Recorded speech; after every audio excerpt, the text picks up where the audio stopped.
제 건너지인이 올해 1년 내내 현금만 갖고 있다가 파럴로일 그 바닥에 투자를 해가지고 1년 농사를 일주일 만에 다 짓는 거를 보면서 그리고 다시 또 다 팔고 휴가 떠나는 걸 보면서 나는 무엇을 하고 있는가 살 게 없다고 하면은 버릇처럼 뭘 사시지는 마시고 현금이 이렇게 많은데 뭐 해야 돼요? 이런 질문이 제가 종종 받거든요. 사고 싶은 게 나올 때까지 기다리는 것도 좋은 전략이라고 생각합니다. 다만 저는 이제 국내 자산이랑 외화 자산은 좀 구분해가지고 늘 일정 비중의 달러랑 엔화 얘기하면 항상 늘 7대3 나오지만 뭐 그런 외화 자산을 좀 갖고 있는 거는 필요하다고 생각하고요. 외화로 주식을 사라 이런 얘기가 아니라 그냥 달러를 갖고 있더라도 외화로 어느 정도의 해지는 걸어두시는 게 좋을 것 같다. 최상욱 명지대 교수님하고 이야기 나누고 있습니다. 그러면은 지금 이런 얘기를 들어보면 결국에 좀 어려운 얘기일 수도 있잖아요. 그래가지고 이게 또 지켜봐야 된다라고 하면은 또 이제 뭐 어떤 거지? 뭐 잘 모르실 수도 있으니까 이제 실제적으로 이제 집을 사거나 뭐 자산 살려는 분들의 어떤 얘기를 좀 여쭤보려고 합니다. 어쨌든 그러면 이 얘기를 제가 종합해서 들어보면은 굳이 뭐 하반기에 막 급하게 움직일 필요는 없다. 이런 걸로 좀 정리가 되는 것 같은데 이렇게 생각하는 게 맞을까요? 뭐 집을 사든 뭐 주식을 사든 좀 약간 보수적으로 생각을 해야 된다. 이렇게 봐야 될까요? 집이랑 주식을 다 물어보셔가지고 뭘 답을 해야 될지 그러면 이제 모르겠는데. 부동산으로 가겠습니다. 부동산. 네, 집이요. 저는 투자 목적으로 이제 집 사는 거는 지향해라 이게 제 지속적인 메시지이고요. 특히 요즘 같은 가격대에서는 그냥 지향하자 이런 생각입니다. 그러니까 그 주택 가격도 장기간에 걸쳐서 전세 곱하기 멀티플이라 보면은 멀티플이 지금은 서울 기준으로 1.9배였다가 1.8배로 조금 내려왔는데 곧 조정을 좀 받았으니까 내려왔죠. 근데 그럼에도 불구하고 여전히 바닥은 1.4배였으니까 이제 고점이 1.9인데 1.9 찍고 내려온 거는 여전히 이제 위보다는 아래가 조금 높아 보이고 평균적으로 보더라도 먹을 룸이 많지는 않아 보이거든요. 그래서 투자 목적으로 부동산을 보시는 입장에서 지금도 서울에 갭 투자하신 분들이 계시긴 하니까 그래서 그냥 그런 거를 막 추천하고 있는 그런 상황은 아니고요. 다만 주택을 사겠다고 하시는 분들이 투자 목적이 완전히 없냐 뭐 이렇게 칼같이 구분되는 건 아니지만 그래도 집을 산다는 거는 저 때도 그랬지만 많은 분들이 집 살 때 자기 삶에 맞춰서 이제 사시는 거잖아요. 교육이 됐던 직장이 됐던 이제 그런 걸로 사시는 거고 그럴 때는 그냥 자기 소득 대비 적절한 DSR 규모 안에서 집을 사시는 거가 큰 문제이진 않다 이렇게 말씀을 드리겠습니다. 투자를 하자면은 다른 좋은 자산이 많은 것 같다 이런 생각이고요. 다만 지금은 그냥 또 늘 포지션을 잡고 있어야 되냐 그거에 대해서 또 약간 좀 회의적인데 그냥 살 게 마뜩하게 안 보이면은 그냥 현금 갖고 있으면 되거든요. 나중에 이번 8월 달에 금융시장에서도 나타났던 특징 중에 하나인데 정말 기계가 만들어내는 말도 안 되는 그런 폭락장이라든가 급등장 이런 게 존재하기 때문에 그냥 내내 그냥 뭐 1년 내내 현금 들고 있다가 그런 날 그냥 시원하게 사면은 그냥 1년치 다 벌 것도 같더라고요. 그래가지고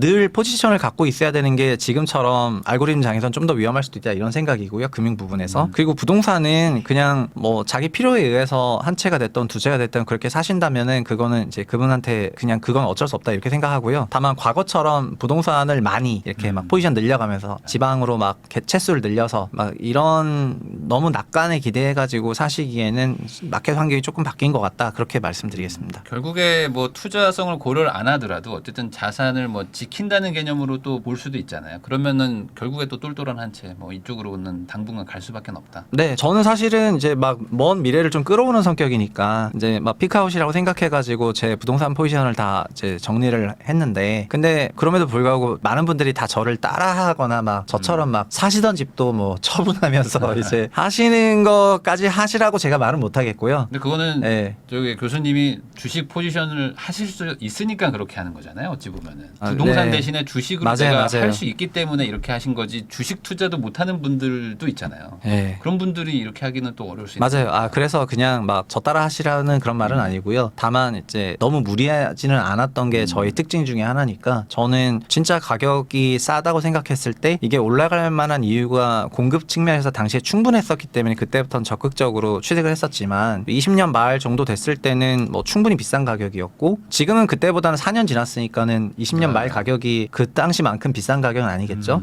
아까 말씀하셨던 건 명목이랑 실질이랑 구분해서 봐야 되는데 현실 세계는 명목으로 돌아간다 말씀드렸고요. 근데 그런 맥락에서라면은 취득해서 사시는 거가 문제 없다 이렇게 바라볼 수도 있다고 생각하거든요. 그래서 뭐 자기한테 맞추십시오. 아까 방금 말씀하신 것처럼 그 주식을 사실 이제 기반으로 하시는 분들 입장에서는 요즘에는 진짜 이렇게 급락장들이 막 나오잖아요. 네. 사실 그때만 사면 되는 건데 돈 들고 있다가 그런 게 1년에 한 2번, 3번은 오는 것 같아요. 네, 항상. 제 건너지인이 올해 1년 내내 현금만 갖고 있다가 파럴로일 그 바닥에 투자를 해가지고 1년 농사를 일주일 만에 다 짓는 거를 보면서 그리고 다시 또 다 팔고 휴가 떠나는 걸 보면서 그래서 나는 무엇을 하고 있는가 왜 이렇게 괜히 무리해서 들어가서 고통받고. 네, 왜 무리해서 버핏이 말한 것처럼 그냥 네. 좋은 공 왔을 때 사면 되는 건데 그리고 네. 저도 과거에 보면은 그냥 부동산도 그렇지만 좋은 타이밍에 사면 되는 거고 그랬던 것 같거든요. 그래서 벌어야 된다는 그런 압박에 항상 풀 포지션을 잡다가 무너지는 게 포트폴리오라고 생각을 하고요. 그냥 살 게 없다고 하면은 버릇처럼 뭘 사시는 마시고 현금이 이렇게 많은데 뭐 해야 돼요? 이런 질문이 제가 종종 받거든요. 그 사고 싶은 게 나올 때까지 기다리는 것도 좋은 전략이라고 생각합니다.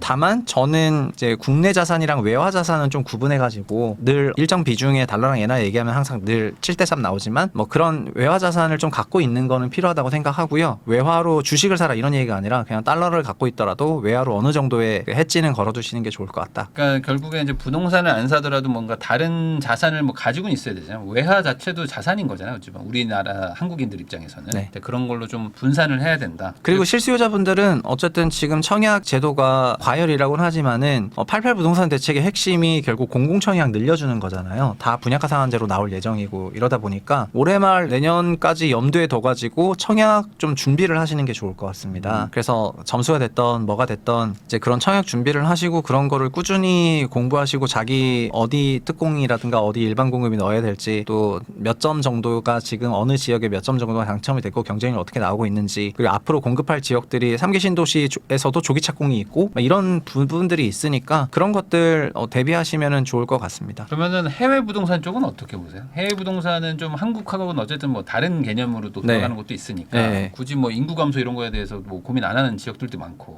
저는 해외 부동산에 원래는 관심이 1도 없었는데요. 피카오 코리아를 책을 쓰면서는 해외 부동산에 대한 관심이 폭발을 해가지고 우리나라는 좀 안 좋기 때문에 좀 다른 데로 가는 것도 괜찮겠다. 그러니까 주식도 국내 주식 있고 해외 주식 있듯이 네. 부동산도 국내 부동산이 있고 해외 부동산이 있다면은 해외 부동산을 과연 투자를 해야 되는가 한다면 어떻게 하는 게 좋은가 막 이런 고민을 많이 했었는데 신한금융그룹에서 일본에 있는 맨션을 이제 한 수백 채를 매입해서 국내 리츠처럼 올리려고 했었던 사업이 있었던 것 같은데 그거를 했으면 저는 그거 좀 샀을 것 같거든요. 일본 역시 한국처럼 일극화 체제가 좀 심화되고 있다 보니까 도쿄에 그 맨션 쇼티지가 좀 있어가지고 맨션 가격이 맨션이 우리나라로 치면 아파트인데 아파트 가격이 그 일본에서도 많이 오르더라고요. 네. 단독주택이 주택시장의 메인인데 단독주택은 거의 오름세가 없고요. 그리고 일본의 소위 밀레니얼 MZ들 이들 같은 경우에는 이제는 맨션들 분양도 받으시더라고요. 또 신축 맨션들을 분양받고 이러면서 가격이 막 오르고 이래가지고 그 기저를 보면은 거기도 일극화와 일자리 그다음에 지방 소멸 이슈가 막 있는 그런 상황이어가지고 그리고 막상 그들 나라에서는 아파트로 불리는 맨션에는 별 관심도 없어요. 대부분 다 단독주택을 좀 선호하고요. 네. 뭐 여러 가지 이유가 있겠지만 그래서 한국인이 봤을 때는 그 시장이 제 눈에는 마치 2014, 15년에 좀 수요가 올라오기 시작한 성장기 초입인 것 같다는 생각이 좀 들어가지고 신한에서 그런 상품 만든다고 했을 때 좀 기대를 하면서 지켜봤었는데 어떤 이유인지 모르겠지만 뉴스에서 나왔는데 그걸 이제 한국에 못 팔게 됐고요. 그래서 요새는 일본 부동산을 아니면 혹은 뭐 우리나라는 해외 부동산이라고 하면 주로 미국 부동산이나 이런 거를 생각을 하시는 분이 많은데 저 개인적인 생각에는 일본 도쿄 같은 경우에는 괜찮다는 그런 생각이 좀 들어가지고 우리 채널에 좀 일본 부동산을 다루시는 분들을 좀 인터뷰도 좀 해볼 생각이고 그 관련해서 좀 뭐 강의도 열어볼까 이런 생각이 좀 있거든요. 그래서 그런 쪽에 제가 스터디가 충분히 되면은 그런 콘텐츠를 좀 제공할 생각이기도 합니다. 그러니까 아예 그냥 해외 부동산 쪽. 그러면은 네. 일본도 일극화고 한국도 서울 일극화라면은 네. 그 일본이 조금 더 낫다고 보는 어떤 이유는 뭐 훨씬 더 글로벌하기 저희가 때문인 건가요? 일극화의 선배로서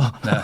아직 우리- 거기가 우리보다 늦다. 우리 일극화는 네. 이제 수도권 54% 일극화고 네. 거기는 34% 일극화거든요. 그래서 따라하려면 멀었는데 저희가 일극화의 선배로서 그 도쿄 부동산에 아직 일본 애들이 정신 못 차렸다.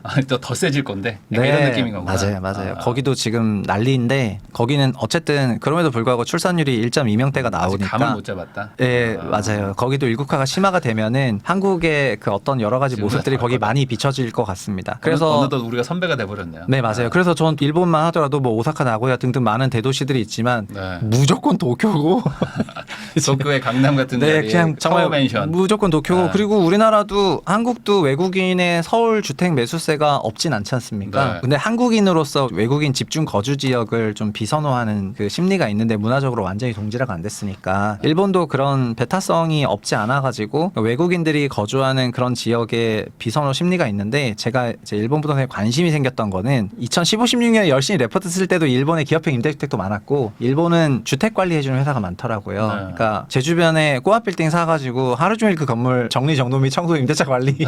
하자보수 하시는 분들이 좀 네. 계신데 그 사람들이 저한테 자기가 건물주 될 때는 좀 뭐 골프 치러 다닐 줄 알았는데 네, 맨날 하자보수하고 민원 네. 처리하고 그다음에 임대차 계약 관리해야 되고 이러다 보니까 이제 스트레스풀하다 이런 얘기를 하고 있더라고요. 근데 일본은 이런 시설 관리를 임대차 계약 관리부터 건물의 시설 관리, 하자보수 관리까지 턴키로 하거든요. 네. 그런 게 그냥 아유 포맷이 표준화가 돼 있어서 뭐 임대인 입장에서 임차인을 만날 일도 없어요. 그냥 임차인이 임대인이 한국인인 것도 모르시고 그러니까는 그런 부분이라면은 관리 아웃소싱 관리 다 하시니까 아마 서울에서 지방 투자하신 분들은 다 공감하시겠지만 지방 부동산을 관리해줄 누군가가 있지 않고서는 지방 부동산 투자가 한국에서도 쉽지가 않지 않습니까? 귀찮죠. 귀찮은 일들이 진짜 많아요. 부동산. 네, 먼 일 있으면 내려가야 되고 네. 뭐 해야 되고 하는데 그런 관리하는 업체를 그래서 보통은 중개업체에게 위탁하거나 하는 경우가 일반적인데 거기는 그게 하나의 거대한 산업이고 그 다음에 임대인에게 직접 연락 오는 게 아니라 관리업체를 통해서 네. 완벽하게 아웃소싱 할 수 있기 자산관리사가 때문에 됐죠. 예 그러니까는 그렇다고 일본 부동산이 많이 올라간다 이건 아니고요. 그냥 현금 흐름 창출 목적으로 충분히 생각해 볼 만한 것 같다 그런 말씀입니다. 일종의 금융자산화처럼 생각할 수도 있는 거네요. 돈만 넣어놓으면 알아서 이제 관리는 되는 거니까. 네 맞습니다. 그런 면에서 이제 도쿄 쪽을 볼 수 있다. 네 나중에 뭐 저기 뭐냐 이제 투어나 같이 투어 한번 하시면 갈 때. 네 도쿄 한번 제가 갈 한번 때. 초대 한번 하겠습니다. 알겠습니다. 네네. 도쿄 가가지고 한번. 네. 아니 실제로 네. 제 주변에 있는 지인분들도 산 분들도 좀 있어요. 근데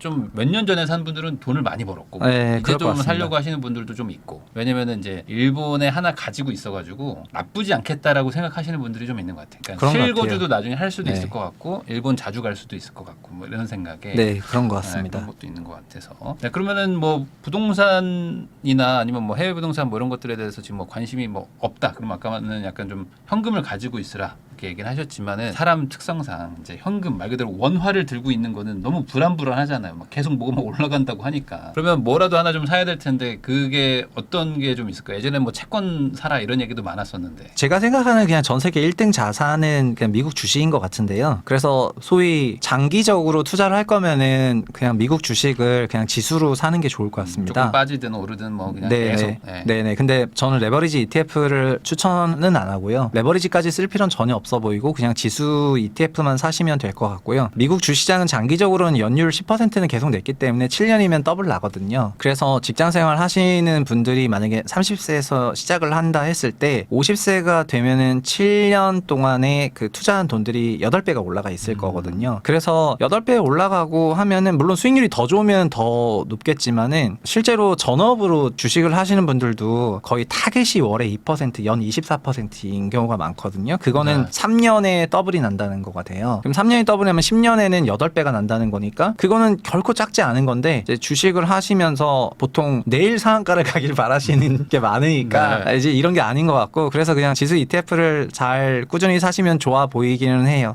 다만 지금 최근에 또 조정도 받았으니까요. 그래서 그런 부분이 최고인 것 같고 그런데 금융자산만 하시기보다는 이제 현금 흐름이 꾸준하게 창출되는 그런 자산이 이제는 부동산이 그런 자산이라고 생각하시는 게 맞아 보이고 그래서 한국에서도 월세 받는 건물을 투자할 수가 있지만 요즘 한국에 있는 여러 상가들이나 이런 사업들은 이제 아까 말씀하신 것처럼 주택은 전세로는 맞춰지는데 월세를 하게 됐을 때는 그냥 비용이랑 수익이 거의 똔똔이다 보니까 이제 맞아요. 잉여돈이 안 생기거든요. 네. 근데 제가 해외 부동산에 조금 관심이 갔던 거는 일본은 2%대의 대출로 도쿄 평균으로 5%대의 일드가 생기니까 비용을 차감하고도 한 2%대의 수익을 올릴 수가 있다고 생각을 하고 그게 비용 대비 그 퍼센티가 생기는데 임차료는 이제 우상향할 것 같으니까요. 도쿄 일국화로. 그러니까는 이건 좀 기회일 수 있겠다 이런 생각이 들어서 그런 말씀을 드린 거여가지고 자산에 대해서 좀 공부를 하고 그 다음에 대응을 하시면 될 것 같고 너무 막 사고 싶은 게 없으면은 그냥 일단은 현금 갖고 있으시고 그리고 이 과정에서 일단 자가 거주가 좀 중요하다 이런 생각이 드셨으면은 그때는 자기 소득 맞춰가지고 집 사시면 될 겁니다.